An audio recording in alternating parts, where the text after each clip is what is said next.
Assalamualaikum warahmatullahi wabarakatuh. Bismillahirrahmanirrahim. Alhamdulillahirabbil alamin. Wassalatu wassalamu ala asyrafil anbiya'i wal mursalin Sayyidina Muhammadin wa ala alihi wa sahbihi ajma'in.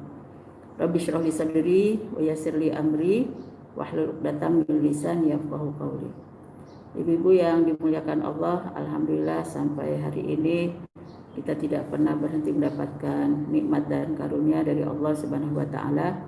Mudah-mudahan kita senantiasa istiqomah menjadi hambanya yang beriman, yang beribadah dan berakhlak mulia, serta rajin bertaubat dan meningkatkan amal soleh untuk kita menghadap Allah Subhanahu wa taala. Semoga menjadi bekal yang berguna dan meringankan hisab kita di hari akhirat. Sekarang kita akan membicarakan tafsir surat Al-Anfal ayat 9 sampai ayat 16. A'udzubillahi minasyaitonirrajim. Bismillahirrahmanirrahim. Idz tastaghitsuna rabbakum. Ketika kalian meminta tolong kepada Tuhan kalian. Fastajaba lakum. Kemudian Dia atau Allah yang mengabulkannya kepada kalian. Anni mumidukum bi alfim minal malaikati murdifin. Sesungguhnya aku akan memberikan bantuan kepada kalian sebanyak 1000 malaikat yang berduyun-duyun. Nah, dari ayat ini kita bisa melihat bahwa ketika kita dalam kondisi sulit, ketika kita dalam kondisi tertekan, ketika kita membutuhkan bantuan dan pertolongan, jangan lupa ada Allah yang Maha Dekat. Allah Maha dekat dengan setiap hamba. Kalau seorang hamba ketika senangnya dia sangat dekat kepada Allah, maka saat dia sulit Allah tidak akan meninggalkannya. Begitulah yang dilakukan oleh Rasulullah dan para sahabat. Dalam kondisi senangnya mereka selalu beribadah, bertakwa kepada Allah, berakhlak mulia dan bahkan terus yang meningkatkan ibadahnya dengan baik, bersyukurnya dengan baik, bertaubatnya terus dilakukan setiap hari. Kemudian setelah itu selalu berbagi kepada semua orang, ya, melakukan apa yang diperintahkan oleh Allah dan Rasulnya, meninggalkan apa yang dilarang oleh Allah dan Rasulnya. Maka ketika dalam kondisi senang dia sangat dekat, ya, dengan Allah. Ketika dia sulit Allah akan lebih dekat lagi. Allah tidak akan menjauh darinya. Jadi pada saat ketika Rasul dan para sahabat membutuhkan pertolongan Allah, maka Allah segera memberikan jawabannya. Ketika Allah menyatakan, ketika kalian meminta pertolongan kepadaku, Allah langsung mengatakan, maka aku kabulkan. Jadi kalau kita sebagai manusia biasa, ya, ingin selalu mendapatkan kemudahan, pertolongan dari Allah Subhanahu wa taala, jangan lupa ketika kita senang untuk selalu dekat kepada Allah. Kalau kita dalam kondisi sulit, kita pasti membutuhkan Allah. Tapi jangan sampai saat kita sulit Allah menjauhi kita. Sehingga pada saat yang sama, ketika kita bicarakan di awal surat Al-Anfal, Allah memerintahkan fattaqullaha wa aslihu dzata bainikum. Masih di ayat yang pertama Allah sudah memerintahkan pada kita jangan lupa, ya, untuk bertakwa kepada Allah dan harus bisa menimbulkan perdamaian dengan sesama manusia. Jadi pada saat yang sama ketika Rasulullah dan para sahabat meminta, ya, kepada Allah agar diberikan pertolongan di dalam perang Badar, Allah langsung menyatakan fastajaba lakum. Maka Allah langsung mengabulkannya. Nah, bahkan Rasul tidak menyebut berapa bilangan yang dipinta oleh Rasul di dalam bantuannya di perang Badar ini. Tapi di dalam ayat ini Allah menyebutkan bi alfim minal malaikati murdifin, yaitu sebanyak, ya, 1000 malaikat yang diturunkan berduyun-duyun. Jadi subhanallah, dari sini kita bisa melihat untuk mengkaji kembali surat 2 ayat 186 ketika Allah menyatakan wa idza sa'alaka 'ibadi 'anni fa inni qarib. Apabila hambaku meminta kepadaku, ya, katakanlah ya Muhammad, apabila, ya, hambaku bertanya kepadamu tentang aku, katakanlah bahwa aku ini sangat dekat. Bahkan lebih dekat dari urat nadi kita sendiri, ya. Urat nadi kita ini, ya, selalu ada di tangan kita. Karena disitulah kita juga bisa mengecek bagaimana peredaran darah, bagaimana kondisi, ya, detak jantung kita. Tapi pada saat yang sama, ya, Allah itu menyatakan wa huwa aqrabu ilaihi min hablil warid. Allah itu lebih dekat daripada, ya, urat nadinya. Jadi pada saat kita membutuhkannya, kalau kita ketika senangnya so dekat dengan Allah, Allah tidak akan meninggalkan kita. Fa inni qarib. Kemudian kata Allah, uji budak watada'i. Maka aku kabulkan ya permintaan ya seorang hamba yang minta kepadaku. Nah, karena itu apa yang Allah tegaskan pada kita di sini, idza da'ani. Kalau kita minta kepada Allah, kalau kita minta kepada Allah, ya Allah akan sambut permintaan kita ya dengan ya dikabulkannya. Karena itu Rasulullah memberikan contoh kepada kita dalam perang Badar ini, ketika dia sangat butuh ya dia mintanya kepada Allah, tidak kepada selainnya, karena dialah yang paling dekat dengan kita hambanya. Kemudian falyastajibu li, kata Allah, karena itu mintalah ya untuk dikabulkannya kepadaku, jangan kepada selain aku. Kenapa kita minta dikabulkannya kepada Allah? Karena Allah itu Maha Kuasa. Banyak hal-hal yang tidak bisa dilakukan oleh hamba, seorang hamba, bahkan oleh banyaknya manusia, mereka bekerja sama, berkelompok untuk bersatu melakukan sesuatu hal, tapi kalau Allah tidak berkehendak ya tidak akan terjadi, karena Allah yang Maha Kuasa. Jadi minta kita kepada Allah, falyastajibu li, maka mintalah kepadaku. Tapi Allah memberikan syarat itu, wal yu'minu bi, jangan cuma minta tapi berimanlah kepadaku. Kalau kita mintanya kepada Allah sambil kita beriman, maka pada saat yang sama, walaupun kita minta lagi kepada Allah dan Allah kabulkan, insya Allah kita tidak akan takabur. Insya Allah kita tidak akan lalai, apalagi sampai bermaksiat. Karena ketika kita minta kepada Allah kemudian dikabulkan sambil kita jaga iman kita, kata Allah, la'allahum yarsyudun. Semoga ya mereka selalu mendapatkan ya petunjuk dari Allah Subhanahu wa taala. Jadi kita sebagai seorang mukmin ya, ketika meminta pastilah kita minta kepada Allah karena Allah yang Maha mengabulkan doa. Tapi jangan lupa ketika sudah dikabulkan oleh Allah, jangan pernah kita ya melemahkan iman, berusaha mengabaikan iman, apalagi sampai merendahkan iman kita. Jagalah iman kita, tingkatkanlah iman kita. Semakin kita imannya bagus, semakin kita berdoa, walaupun secara dunia kita semakin bahagia, tapi tidak akan pernah kita lupakan kebahagiaan akhirat kita.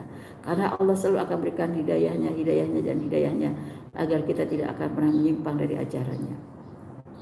Nah, inilah yang menjadi gambaran buat kita sebagai contoh bahwa Rasulullah saat berdoa walaupun tidak minta berapa jumlah ya pertolongan yang akan diberikan, tapi Allah langsung menyatakan 1000 malaikat akan ya diturunkan berduyun-duyun.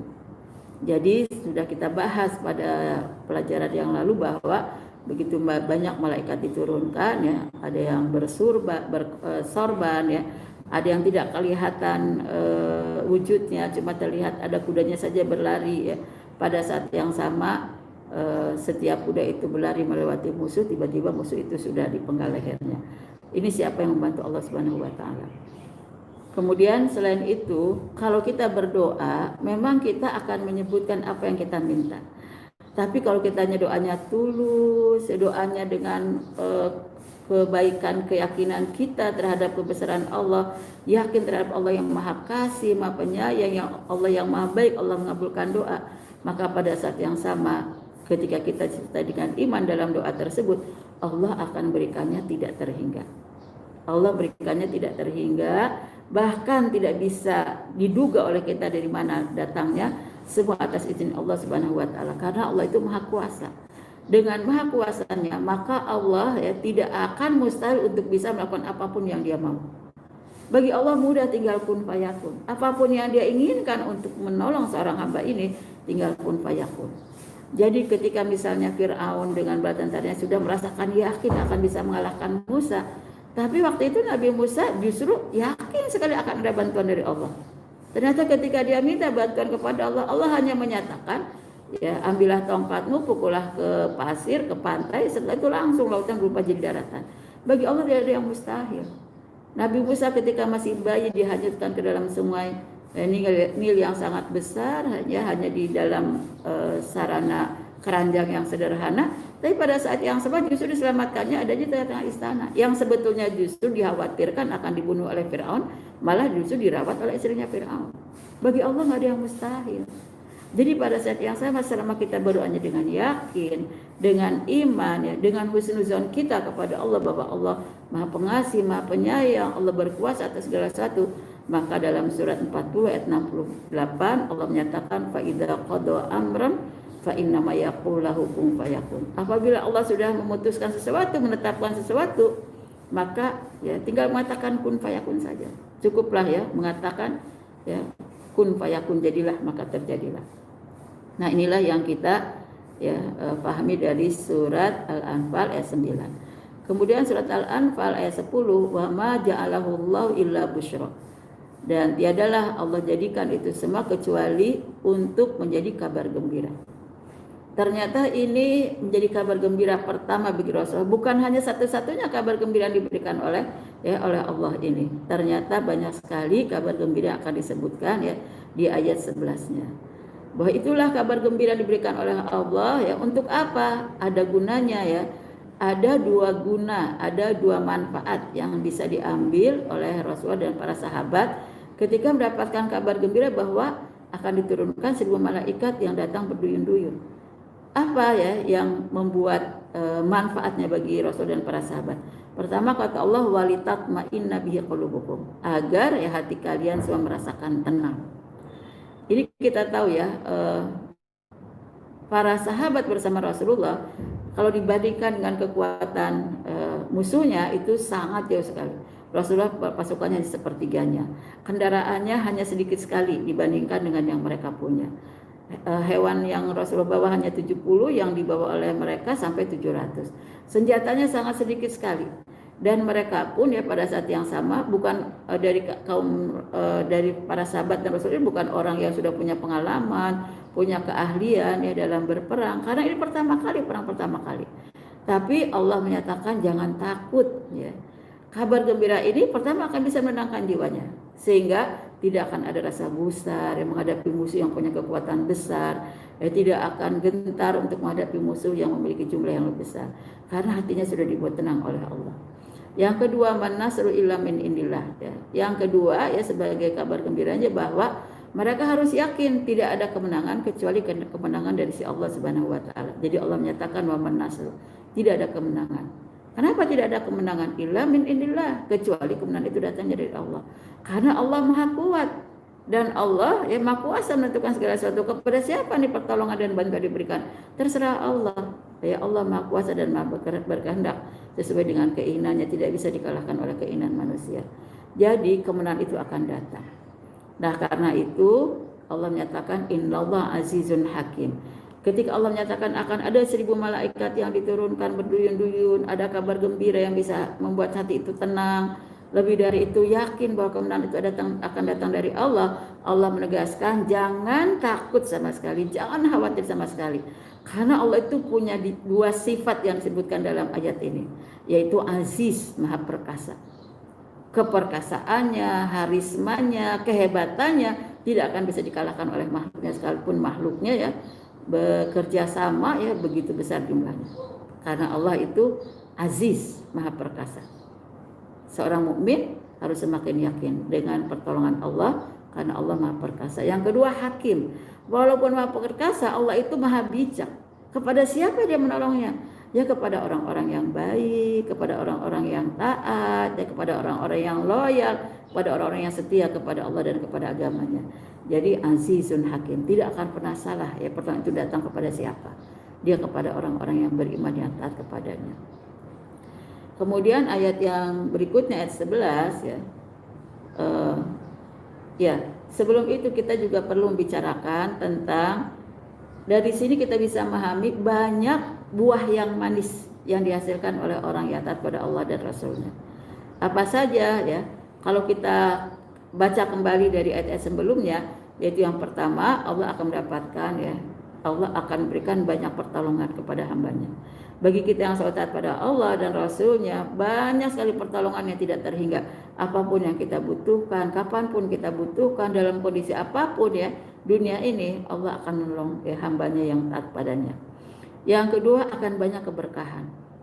Keberkahan akan lahir, akan hadir dari mana saja yang Allah tunjukkan kepada kita. Bisa tiba-tiba keberkahan itu lahir dari gagasan kita, ide-ide kita, kreativitas kita, inovasi kita, yang itu muncul dari inspirasi yang diberikan oleh Allah. Bisa juga ya, ternyata keberkahan itu semakin banyak kegunaannya, kemanfaatannya, sehingga ya apa yang diberi oleh Allah itu bisa memberikan amal soleh kita ya yang lebih besar lagi, dan juga berikan kecukupan yang luar biasa untuk dunia dan akhiratnya. Selain itu, keberkahan ini membuat hati tenang. Secara fisik kondisinya sulit, tapi hati kita, jiwa kita tenang sekali, sehingga kita tidak merasakan tertekan, kita tidak akan stres, kita tidak akan terbebani oleh pikiran kita ya, dan juga fisik kita jadi sehat-sehat saja. Karena apa? Jiwanya tidak stres. Nah, itu karena apa? Diberikan ketenangan oleh Allah Subhanahu wa taala. Dan yang berikutnya adalah diberikan keberuntungan. Karena Allah menyebutkan wa man nasru illa min indillah innallaha azizun hakim. Jadi akan banyak sekali ya yang akan diberikan oleh Allah Subhanahu wa taala. Kalau kita lihat beberapa ayat, ternyata banyak lagi yang akan diberikan kepada orang yang taat kepada Allah dan Rasulnya, seperti misalnya dalam surat 3 ayat 132. Di situ Allah menyebutkan ya orang yang taat kepada Allah dan Rasulnya akan diberi rahmat. Padahal tadi sana sudah sederet banyak ya tentang ya orang atau balasan orang yang taat kepada Allah dan Rasulnya. Ternyata diberi lagi oleh Allah dalam surat 3 ayat 132, wa atiullaha wa rasula la'allakum turhamun, dan taatlah kamu kepada Allah dan Rasulnya agar kalian selalu mendapatkan rahmat. Kita butuh kasih sayang Allah, sehingga kasih sayang kita tidak akan pernah habis ya kepada orang-orang yang kita cintai, walaupun banyak masalah pada suami, kepada anak-anak ya, kepada orang tua ya, kepada mungkin saudara-saudara ipar, kepada mertua, kepada siapapun. Ternyata kasih sayang kita tidak akan pernah habis untuk mereka, karena diberi itu oleh Allah la'allakum turhamun. Kemudian diberikan hidayah. Bukankah hidup ini ketika banyak masalah mudah sekali membuat setan menggoda dia? Tapi kalau kita terus taat pada Allah dan Rasulnya, justru kita akan diberikan hidayah, sehingga kalaupun setan menggoda tidak akan mampu ya menjerumuskan kita, seperti yang disebutkan oleh Allah dalam surat 24 ayat 54. Wa in tuti'uhu tahtadu. Jika kalian semua taat kepada Allah, maka dialah yang akan memberikan hidayah, maka kalian akan diberikan hidayah. Jadi alhamdulillah ya, walaupun kondisi sulit, kondisi banyak masalah, tapi tidak akan pernah kita terjerumus pada kesesatan, pada kemaksiatan. Justru kita akan diberikan keistiqomahan luar biasa oleh Allah.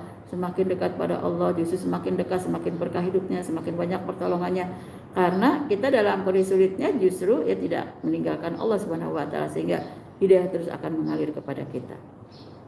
Selain itu akan diberikan kemenangan yang besar ya.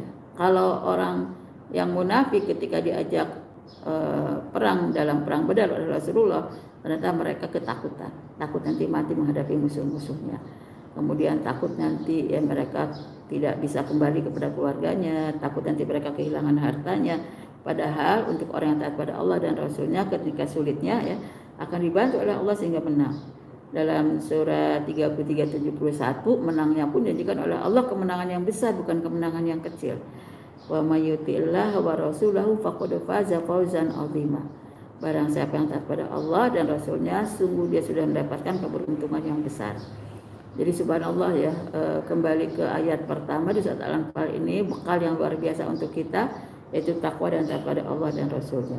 Bahkan nanti dari akhirat ya, sekalipun kita hamba biasa ya, bukan nabi, bukan rasul, tapi kita akan ditempatkan oleh Allah bersama ya para nabi ya, orang-orang yang syahid, bahkan juga dengan orang-orang yang jujur dan orang-orang yang soleh. Di surat 4 ayat 69 Allah menyatakan wa may yuti'illaha wa rasulah fa ulaika ma'al ladzina an'ama Allahu 'alaihim minan nabiyyin was-siddiqin wasyuhada was-shalihin wa hasuna ulaika rafiqa. Allah memberitahu kepada kita bahwa teman yang paling baik, yang paling indah di hari akhirat itu adalah kalau kita bisa ya berteman, bertetangga ya dengan para nabi ya, kemudian dengan orang-orang yang jujur, dengan para syuhada, dan juga dengan orang-orang yang soleh. Kalau kita bisa seperti ini, kata Rasul, itu menjadi teman yang paling baik. Kata Allah, itu menjadi teman yang paling baik. Untuk siapa ya teman-teman yang sebaik ini? Yaitu untuk mereka yang taat pada Allah dan Rasulnya. Nah, jadi inilah yang jadi bekal kita, bahwa teruslah taat pada Allah dan Rasulnya. Ini yang akan bawa kita bahagia dunia dan akhirat. Kemudian pindah ke ayat 11-nya di surat Al-Anfal ini, Allah menyatakan id yughashikumun nu'asa amanatam minhu. Dan ketika kamu diberikan rasa ngantuk ya, ketika kalian diberikan rasa ngantuk oleh Allah Subhanahu wa taala agar merasakan keamanan, kedamaian ya. yang diturunkan oleh Allah. Nah, jadi dari sini kita bisa melihat bahwa dalam kondisi ketika mau perang ya, jumlah musuhnya besar, senjatanya lebih baik, kemudian pasukannya lebih terlatih, tapi Allah berikan ya tidur yang nyenyak di malam hari. Tidak ada rasa takut sama sekali, tidak ada rasa galau, tidak ada rasa gusar. Justru mereka bisa tidur nyenyak, bisa istirahat dengan sangat baik. Sehingga disebutkan ini nyenyak yang tidur yang bisa membawa kedamaian luar biasa dalam hati. Jadi tenang ya, benar-benar tenang, tidak rasa takut sama sekali untuk menghadapi musuh yang jumlahnya jauh lebih besar dan persenjataan yang lebih lengkap dan sudah berpengalaman. Nah, ini sebuah anugerah yang diberikan oleh Allah Subhanahu wa taala sebagai kabar gembira ya, yang diberikan oleh Allah sebagai untuk menenangkan hati, juga diberikan waktu istirahat yang sangat baik di malam hari. Wa yunazzilu 'alaikum minas sama' ya. Selain itu diturunkan hujan dari langit untuk kalian. Kenapa hujan itu turunkan dari langit untuk kalian? Tentu ya, yang namanya berperang di daerah gurun ini banyak sekali debu, tapi dengan diturunkannya hujan, debu itu jadi hilang ya, kemudian jadi padat. Selain itu juga bisa membawa ketenangan, kesejukan, bahkan di malam hari mereka bisa mandi jadi lebih segar lagi ya, bisa berwudu jadi lebih baik lagi, karena dengan wudhu bisa menghilangkan dosa, menghancurkan dosa ya, melunturkan dosa. Selain itu ketika dia mandi bisa lebih segar, otot-otot yang tegang, otot-otot yang tadi misalnya kelelahan jadi akhirnya fresh kembali ya, untuk membangun kekuatan baru. Liyutahhirakum bihi ya, untuk mensucikan diri kalian dengan semangat yang penuh iman ya, dengan niat yang sangat ikhlas ya, dengan harapan yang sangat tinggi mendapatkan ya kemenangan dari Allah. Itu akan membuat hati jadi semakin tenang karena hati sudah dibersihkan dari semua yang kotor ya. Selain itu wa yudhiba ankum rizas syaitan ya. Selain itu Allah juga akan membersihkan kotoran-kotoran setan kepada kalian. Setan pada saat itu menggoda terus untuk membuat jadi takut, menjadi gusar ya. Selain itu bisa jadi bimbang ya, tapi oleh Allah dihilangkan semuanya. Selain ya jadi jasadnya jadi bersih, ternyata hatinya juga jadi bersih. Jasadnya dibersihkan sehingga dia bisa mandi, bisa berwudu. Tapi pada saat yang sama timbul ketenangan yang luar biasa ya. Tidak ada keresahan sedikit pun, keikhlasan semakin besar, ya, cita-cita semakin besar untuk terus memperjuangkan apa yang diperintahkan oleh Allah dan Rasulnya. Kemudian selain itu waliyarbita ala qulubikum, dan juga untuk mengikat hati kalian. Jadi dalam kondisi semacam itu tidak ada keinginan satupun dari sahabat yang ingin pergi meninggalkan medan perang. Tidak ada satupun sahabat yang akhirnya bertikai. Tidak ada satupun sahabat yang berselisih karena masalah posisi di mana harus ya mereka berdiri ya, mendapatkan tugas memenangkan ya peperangan ini. Semua sudah sama-sama berlapang dada sebab bisa menjaga persaudaraan, sebab bisa menjaga kesatuan. Ini sangat penting karena kalau tidak seperti ini maka tidak akan membuat ya kemenangan. Sekalipun jumlah misalnya perang sangat besar ya, kemudian teknologi senjata sudah sangat canggih, senjatanya juga banyak, apalagi misalnya tadi ya perbekalan sangat berlimpah. Tapi kalau misalnya hatinya tidak tenang, bahkan tidak bisa solid secara kesatuan mereka, maka pada saat yang sama tidak akan bisa membawa kemenangan. Bukankah Talut bisa mengalahkan Jalut yang jumlahnya sangat besar sekali ya. Tapi karena mereka tidak bisa menahan emosi, gerasak gerusuk ya, tidak bisa sesuai dengan strategi awal ya, karena mudah dipancing emosinya sehingga nafsu yang ketika itu lebih banyak memutuskan dan bertindak, maka pada saat yang sama mereka kalah. Nah, berbeda dengan apa yang dilakukan oleh Allah kepada para sahabat ya, dengan Rasulullah pada saat perang itu, yang membuat mereka justru bersih semua dari godaan setan di dalam hati. Selain itu jiwa raganya juga benar-benar bersih. Ini air dari langit yang berkah yang luar biasa yang diberikan oleh Allah kepada mereka. Sehingga pada saat yang sama selain bisa membersihkan badannya, menghapus dosa-dosanya, selain itu juga bisa membersihkan godaan setan dan bahkan bisa mengikat persatuan. Nah, ini sangat bermanfaat untuk bisa menjaga soliditas prajurit sekaligus untuk mendapatkan kemenangan. Selain itu wa yusabita bil aqdam. Allah juga memantapkan hati, memantapkan hati dan memantapkan langkah. Sehingga kalau misalnya sudah ada instruksi maju, ya maju semuanya, tidak akan ada yang mundur. Kalau misalnya sudah ada instruksi menyerang, ya semuanya akan menyerang ya. Tidak akan ada yang misalnya diam saja pasif di tempat. Nah, karena apa? Allah memberikannya banyak sekali kelebihan ya, dan pertolongan kepada Rasul dan para sahabat, dimulai dari diberikan kabar gembira, hati yang tenang, diberikan rasa ngantuk sehingga bisa tidur di malam hari, bisa istirahat benar-benar nyenyak ya, sehingga memiliki kekuatan baru di esok hari. Kemudian turunkan hujan dari langit sehingga bisa mandi ya, kemudian bisa berwudu, merasakan udara yang sangat sejuk ya, kemudian tidak ada debu lagi di gurun. Lebih dari itu ya, setan pun tidak bisa lagi menggoda karena sudah dibersihkan dari godaan setan, dan bisa menjaga persatuan serta kemantapan langkah sesuai dengan yang diperintahkan oleh Rasulullah sebelumnya. Kemudian di ayat ke-12-nya ya. Di ayat ke-12-nya di sini Allah memberi tahu kepada kita ya. Idh yuhi rabbuka ilal malaikah. Ketika Tuhan kamu memberikan wahyu ya kepada malaikat. Untuk apa Allah berikan wahyu kepada malaikat dalam cerita perang Badar ini?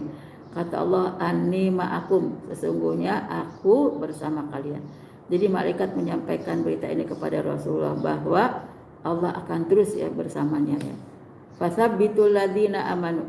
Maka Allah merintahkan pada malaikat untuk ya terus memantapkan langkah ya, memantapkan hati orang-orang yang beriman, sehingga tidak ada satupun yang ada keinginan untuk mundur dari medan peperangan. Kemudian sa'ulqi fi qulubil ladzina kafaru ru'ba. Kalau tadi para sahabat dan Rasulullah diberikan oleh Allah keberanian ya, kekuatan ya, untuk maju di medan perang, tapi musuh-musuhnya justru diberikan rasa takut ke dalam hatinya. Kata Allah, sa'ulqi fi qulubil ladzina kafaru. Aku akan berikan rasa takut ke dalam hati-hati orang yang ingkar. Fadribu fauqal a'naqi, ya, maka seranglah ya tengkuk mereka. Wadribu minhum kulabanan, ya, dan pukullah mereka ya, sampai ke jari-jarinya.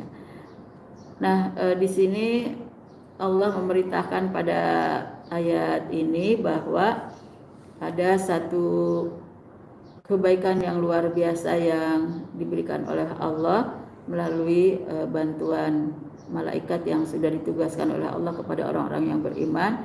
Mereka diperintahkan oleh Allah untuk terus memantapkan hati orang-orang beriman di medan perangnya, sekaligus justru menimbulkan rasa takut kepada musuh-musuhnya, sehingga mereka punya keberanian untuk ya melawan musuh-musuhnya. Nah, kenapa Allah sampai menceritakan ya dan memerintahkan untuk memerangi mereka dengan cara seperti ini, dan juga memberikan bantuan-bantuan yang luar biasa kepada Rasul dan para sahabat? Ada sebabnya ya, kenapa Allah sampai memberikan ya bantuan sebesar itu, kemudian bagaimana sampai diberikan banyak sekali fasilitas untuk menang ya, sementara kebalikannya musuh-musuhnya diberikan rasa takut dan dengan senjata yang banyak, yang sudah punya kemampuan tinggi, punya keahlian dan strategi yang hebat, dan juga jumlah prajuritnya 3 kali lipat dari prajurit yang dibawa oleh Rasulullah, tapi ternyata ya tidak diizinkan oleh Allah kemenangan ada pada mereka. Nah, sebabnya disebutkan oleh Allah dalam ayat 13. Di ayat 13 ini Allah menceritakan dzalika bi annahum syaqullaha wa rasulah. Itulah yang terjadi kepada mereka karena mereka telah menentang Allah dan Rasulnya ya. Mereka telah menentang Allah ya dan Rasulnya. Tentu ini menjadi satu pelajaran buat kita, jangan berani menentang ajaran Allah dan Rasulnya, jangan berani kita menentang apa yang ditetapkan oleh Allah dan Rasulnya, karena kata Allah, wa may yushaqiqillah wa rasulahu fa innallaha syadidul iqab. Barang siapa yang menentang Allah dan Rasulnya, maka sesungguhnya Allah ya hukumannya sangat dahsyat. Jadi di dalam ayat ini dijelaskan sebab utama kenapa mereka akhirnya dianggap sebagai musuh Allah juga, tidak hanya sebagai musuh Rasul dan musuh para sahabat, karena mereka sudah melakukan pertentangan yang luar biasa. Dan orang semacam ini Allah menjanjikan dalam akhir ayat ya, Allah akan menampakkan kuasanya sebagai zat yang bisa memberikan hukuman yang sangat dahsyat. Ada salah satu contoh ya yang kita pelajari dari sirah, yaitu Ukasyah bin Muhsin. Dia adalah orang yang termasuk orang-orang pertama yang masuk Islam. Dia termasuk kelompok ke-14 ya, dia termasuk yang ke-14 masuk Islam. Jadi pada saat yang sama dia ini ketika di dalam perang Badar ini sedang menghadapi musuhnya, ternyata pedangnya itu patah. Bagi seorang mukmin yang sedang taat pada Allah dan Rasulnya, maka pada saat yang sama tetap tidak akan meninggalkan ya medan yang sudah menjadi kewajibannya untuk dihadapi. Ketika sudah patah pedangnya, tidak lagi punya senjata, Rasul langsung datang menghampiri, memberikan ranting. Ternyata subhanallah, ranting itu langsung berubah jadi pedang yang sangat panjang, pedang yang sangat tajam sehingga bisa membunuh musuh-musuh, bahkan sampai bisa ya membawa ya kemenangan. Ikut terlibat dalam perang ini sampai membawa kemenangan. Ternyata pedang ini oleh Ukasyah terus digunakan sampai pada perang-perang berikutnya, masih tetap ya menjadi ya pedang yang sangat tajam. Nah, ini sebuah anugerah yang diberikan oleh Allah kepada orang-orang mukmin untuk berikan balasan ya kepada orang yang ingkar dengan balasan ya yang dahsyat yang sudah disebutkan oleh Allah Subhanahu wa taala. Jadi sarana apapun untuk ya menyiksa mereka Allah akan berikan ya. Dan juga malaikat itu turun ke bumi ini untuk menolong para sahabat dan Rasulullah SAW. Ternyata subhanallah ya disebutkan dalam kitab An-Nihayah itu bahwa sampai terdengar suara-suara ya, misalnya Haizun majulah. Haizun ini nama kudanya Jibril. Sampai Jibril diturunkan, kudanya pun diikut sertakan ya, ditunggangi oleh beliau. Pada saat yang sama memang Jibrilnya tidak kelihatan, tapi kuda bergeraknya itu terlihat ya. Ini luar biasa ya, sampai musuh itu mengatakan, kami merasa seperti ada yang mukul kami, tapi kami tidak melihat siapa orangnya gitu. Ini luar biasa yang diberikan oleh Allah. Dan itu satu cara Allah ya untuk menyiksa orang-orang yang ingkar. Nah, situasi yang seperti itu terjadi bukan hanya karena dia rajin sholat, ya rajin berzakat, melakukan rukun Islam, tapi juga tidak membeda-bedakan dalam melaksanakan perintah Allah yang lainnya. Apapun yang diperintahkan ya ditaati, dilaksanakan. Apapun yang dilarang tanpa dipilih-pilih semuanya ditinggalkan. Nah, karena itu pantas Allah pun memberikan kemudahan dan pertolongan untuk bisa mencapai kemenangan ini. Nah, karena itu di dalam surat 13 dalam surat 8 ayat 13 ini, ketika Allah menceritakan bahwa orang-orang mukmin yang dibawa oleh Rasulullah dari para sahabat ini ternyata begitu banyak yang diberikan bantuannya untuk bisa menjadi akibat yang membuat mereka orang-orang yang ingkar itu tersiksa. Utsman bin Mad'un, dia orang yang di dalam perang ini bisa ikut serta ya dalam perang ini. Kemudian suatu hari dia bertemu dengan Labid bin Rabi'ah. Labid bin Rabi'ah ini orang yang tidak mau beriman. Kata Labid, semua nikmat itu akan binasa, akan ada akhirnya, akan hilang, tidak akan ada lagi. Tapi kata Utsman bin Mad'un ini mengatakan tidak ada nikmat yang abadi di surga, tidak akan pernah hilang. Kemudian Labid marah ya dan memberikan bantahan-bantahan dengan suara yang tinggi dan ada yang keras karena sangat marahnya tinggi sekali. Dia merasa ini gara-gara Islam jadi dia tidak sepaham lagi, tidak sepakat lagi. Maka pada waktu itu datanglah ya seseorang yang bernama Walid bin Mughirah. Walid bin Mughirah ini seorang laki-laki ya yang menginginkan dia menjadi pemimpin di seluruh wilayah Arab. Sehingga dia punya kedudukan tinggi ya, dan pada saat nanti Abu Jahal sudah terbunuh dalam medan ini, kemudian dia dipilih oleh kaumnya untuk menjadi pemimpinnya.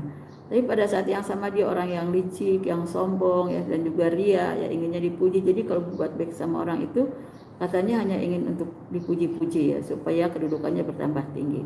Sehingga dia membujuk-bujuk dengan sangat baik, dengan santun ya kepada Utsman bin Mad'un ini agar kembali lagi kepada agama yang lama.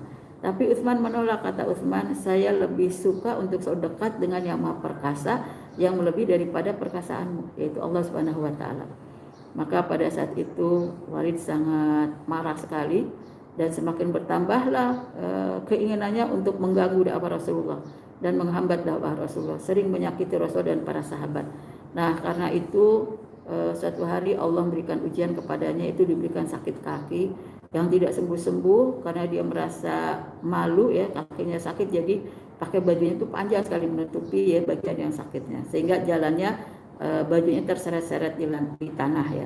Pada satu hari ketika dia berjalan, ternyata dia tidak melihat ya, karena memang itu tertutup oleh bajunya ya, tanah itu tertutup oleh bajunya. Ternyata itu ada anak panah yang sedang langsung menancap kakinya. Terjadilah sakit yang luar biasa, bekak yang luar biasa, tapi tidak disembuh-sembuhkan oleh Allah, sampai akhirnya dia tersiksa sampai matinya. Karena Allah menyebutkan ya, fa innallaha syadidul iqab, untuk orang-orang yang selalu menentang kepada Allah dan Rasulnya dengan berbagai cara, maka Allah pun akan berikan ya hukumannya dengan yang sangat dahsyat. Demikian juga yang terjadi pada kaum Samud. Kaum Samud ya, yang waktu itu sangat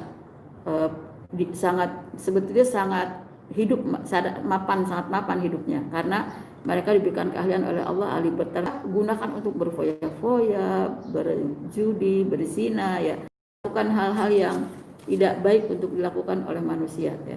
Sehingga kejahatan-kejahatan ini membuat mereka jadi lupa kepada Allah ya, lupa kepada agamanya. Pada saat itulah Nabi Soleh diperintahkan untuk mengingatkan mereka agar mereka kembali kepada Allah dan bertobat kepada Allah. Tapi mereka malah menolaknya ya. Dan pada saat itu Allah menampakkan kekuasaan melalui mukjizatnya ya Nabi Soleh. Nabi Soleh untuk menunjukkan bahwa dia benar-benar Nabi yang diutus untuk ditaati ya oleh manusia sehingga kembali kepada Allah. Ternyata diberikan sebuah mukjizat untuk mengokohkan kenabiannya.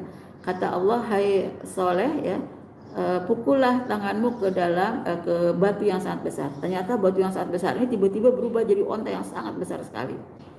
Kemudian Nabi Soleh berpesan kepada kaumnya, jangan ada yang mengganggu dan jangan ada yang menyakiti, memukul ya onta ini, dan juga jangan ada yang sampai membunuhnya. Tapi oleh Allah semakin diuji nih kaum Samud. Diuji dengan apa?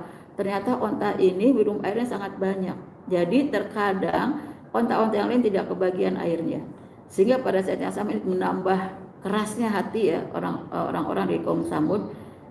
Walaupun betul ya di antara kaum Samud ini ada yang beriman dan ada yang tidak, tapi yang tidak beriman itu justru yang kaya-kaya, yang punya kedudukan tinggi, yang diberikan kemewahan oleh Allah Subhanahu wa taala, justru mereka yang menolak. Sehingga pada saat yang sama ada dua orang yang sudah berencana ya untuk secara diam-diam membunuh onta ini. Ternyata betul onta ini dibunuh secara diam-diam. Pagi hari Nabi Soleh datang, ternyata ontanya sudah mati. Kemudian Nabi Soleh tahu bahwa Allah akan murka dengan kejadian ini, karena Allah yang melarang tidak boleh mengganggunya apalagi membunuhnya. Maka satu hari sebelum Allah menurunkan azabnya, Nabi Soleh dengan kaumnya yang taat itu pergi meninggalkan kampung ini ya. Pada hari itu langsung berubah ya, wajah orang-orang atau kaum Samud yang menentang ini berubah menjadi kuning, kemudian berubah menjadi merah, kemudian tiba-tiba berubah menjadi hitam. Kemudian esoknya turunlah ya azab Allah ya. Turunlah petir yang sangat besar sekali menggelegar. Setelah itu turunlah longsor yang sangat yang luar biasa. Kita tahu mereka itu banyak yang ahli arsitektur, jadi bangunan-bangunan kokoh, tapi tetap dibuat longsor oleh Allah, dihancurkan semuanya. Inilah yang membuat ya kita harus sadar bahwa kalau Allah sudah murka, tidak akan ada lagi yang bisa menolak azabnya. Karena Allah itu fa innallaha syadidul iqab. Allah itu ya maha dahsyat hukumannya. Jadi kita harus berhati-hati, jangan menganggap sepele terhadap ya ajaran agama, karena ini merupakan pengalaman hidup yang harus kita hati agar kita mendapatkan banyak kemudahan, keberkahan dan keselamatan. Selain itu kata Allah di ayat 14-nya ya, Allah menyebutkan dzalikum fadzuqu wa anna lil kafirina adzaban nar. Demikianlah untuk kalian, maka rasakanlah apa yang diberikan ya teguran dalam bentuk azab di dunia ini oleh Allah, wa anna lil kafirina adzaban nar, dan sesungguhnya untuk orang-orang yang ingkar ya akan mendapatkan azab neraka. Jadi itu tadi hanya contoh bagaimana hukuman Allah di dunia.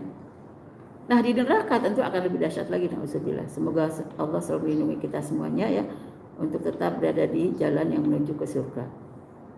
Kemudian ayat 15-nya, ya ayyuhalladzina amanu idza laqitumul ladzina kafaru zahfa fala tuwalluhumul adbar. Ini Allah beritahukan kepada kita, wahai orang-orang yang beriman, apabila kalian semuanya bertemu dengan orang-orang yang ingkar dalam peperangan, ya fala tuwalluhumul adbar, maka janganlah kalian lari ya meninggalkan ya medan perang dan mundur ke belakang. Jadi kalau sudah bertemu dengan musuh, mantapkan hati ya. Kemudian Allah memberitahu kepada kita jangan mundur lagi ke belakang. Allah memberitakan pada kita di ayat 16-nya wa may yuwallihim, dan barang siapa yang berpaling dari mereka ya yauma idzin, pada hari itu atau pada saat itu ya duburahu ya dia mundur ya ke belakang, illa mutaharifan, kecuali untuk mengatur siasat. Kalau untuk mengatur siasat lari ke belakangnya boleh ya, diperkenankan dalam Islam. Tapi kalau lari ke belakangnya dalam rangka lari dari medan perang, maka ini tidak dibenarkan. Illa mutaharrifal qitalin, kecuali untuk mengatur siasat perang. Sebagai strategi saja mundur ya, padahal ya di situ sudah ada ya kelompok lain dari teman-temannya yang sudah bersiap-siap untuk menyerang mereka. Nah, mundurnya itu ya tidak merupakan suatu dosa ya, tidak melanggar ya. Au mutahayyizan ila fi'atin ya, atau dia karena supaya bisa bergabung dengan kelompok yang lain yang ada di belakang. Kalau misalnya bukan untuk itu, faqad ba'a bi ghadabin minallah, maka berarti dia sudah kembali mendapatkan murka ya, murka dari Allah Subhanahu wa taala. Jadi dari cerita yang kita dapatkan di surah Al-Baqarah ya, di juz 2 itu disebutkan bahwa di akhir juz 2 bahwa kaum Talut itu ternyata sebagian ada yang lari dari medan perang. Dan Allah sudah Maha tahu untuk itu, karena ketika mereka melewati sungai, mereka diberikan ujian oleh Allah, janganlah kalian minum di air sungai ini kecuali hanya seraup yang ada di tangan. Jadi seraup begini hanya segini saja, yang jatuh-jatuhnya itu tidak boleh diminum, apalagi ngambil kembali dengan raupan yang kedua atau masukkan misalnya ke termos-termosnya. Hanya boleh seraup yang ada di tangan segini saja. Padahal perjalanan menuju ke medan perang masih sangat jauh ya. Kemudian sedang musim panas luar biasa, jalan yang dilewati itu adalah gurun-gurun. Tapi bagi mereka yang tidak beriman, yang tidak memiliki iman yang kuat dan digoda oleh setan, ternyata dia minum berulang kali. Berapa raup dia minum, setelah itu dia masukkan lagi ke termosnya agar dia bisa minum di tempat yang lain ketika dia haus. Sementara bagi yang merasakan taat pada Allah, ini perintahnya, ya sudah cuma minum seraup itu saja. Setelah itu termosnya tetap kosong, dia tidak meminum kedua kali, yang tiga kalinya. Namun orang semacam ini justru diberikan oleh kekuatan oleh Allah. Jadi kekuatan iman itu mendatangkan kekuatan baru. Sementara kelemahan iman mendatangkan kekuatan setan, sehingga pada saat yang sama ya semakin melemahlah semangatnya. Nah, ketika sudah berhadapan dengan musuh ya, yang dibawa oleh Jalut, luar biasa ternyata jumlahnya besar sekali, berkali lipat daripada yang dibawa oleh Talut. Sehingga pada saat itu mereka yang tadi minumnya lebih dari satu raup, karena sudah lebih memilih kepada dunianya, maka dia berat untuk bersiap-siap kembali lebih dulu ke akhirat, kembali lebih dulu menghadap Allah. Sehingga pada saat melihat jumlah prajurit yang dibawa oleh Jalut itu begitu besar, mereka ketakutan kemudian berlari di medan perang. Nah, ini yang semacam ini berada di medan perang, kembali ke belakangnya itu bukan mundur untuk strategi ya, mengatur siasat baru untuk ikut pada kelompok yang baru yang sudah menjadi kekuatan baru di situ, maka pada saat yang sama ini disebut pelanggaran. Dan disitulah akhirnya terjadilah ya kekalahan yang besar kepada Jalut, dan Allah berikan kemenangan kepada Talut. Jadi di sini Allah memberitahu kepada kita, orang yang tidak punya komitmen ya dalam taat itu pasti tidak akan istiqomah, pasti tidak akan istiqomah. Sehingga disitulah akhirnya dia melakukan pelanggaran. Dan pada saat yang sama, kalau sudah melakukan pelanggaran, Allah jadi murka, dan bahkan ya dijanjikan oleh Allah wa ma'wahu jahannam, dan tempatnya pun ya di dalam neraka, wa bi'sal masir ya, tempatnya neraka jahanam, dan itu merupakan tempat yang paling buruk ya, tempat kembali yang paling buruk. Jadi selama kita berpegang seperti pesan Allah dari surat Al-Anfal di ayat pertama, harus bertakwa kepada Allah, harus bisa melakukan ya kedamaian, ya, harmonisasi dengan semua orang, berbagai macam kelompok manusia apapun ya kondisinya, harus tetap ada kebersamaan, harus tetap menjaga keharmonisan ya, kedamaian. Pada saat yang sama kita terus bisa beramal soleh kepada siapapun, sehingga yang namanya taat itu tidak akan pernah berhenti.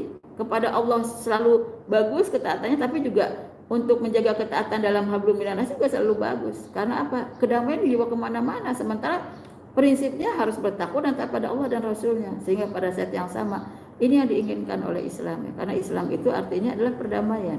Allah sendiri punya sifatnya as-salam ya, yaitu yang maha membawa perdamaian. Jadi pada saat yang sama, seandainya pun sudah terpaksa berhadapan dengan musuh seperti dalam medan yang disebutkan dalam surat Al-Anfal ini, maka kita harus istiqomah ya sampai Allah memberikan bantuan dan pertolongannya sehingga menang. Mudah-mudahan ada pelajaran yang bisa kita ambil. Yang paling penting bagi kita sekarang kita sudah punya komitmen sebagai seorang ibu, seorang istri mujahidah di dalam rumah untuk bisa memberikan ya peran istri dan peran sebagai ibu yang sangat baik. Maka teruslah kita istiqomah di situ agar kita bisa selalu taat pada Allah dan Rasulnya dalam kondisi apapun, sekalipun pandemi berkepanjangan, tapi mudah-mudahan cepat berakhir, tapi tetap akan menjaga ya medan jihad kita sebagai ibu solihah, istri solihah, untuk terus bisa ya membawa ketaatan di dalam rumah kita. Mudah-mudahan kita semua bisa menjadi ahli surga. Assalamualaikum warahmatullahi wabarakatuh.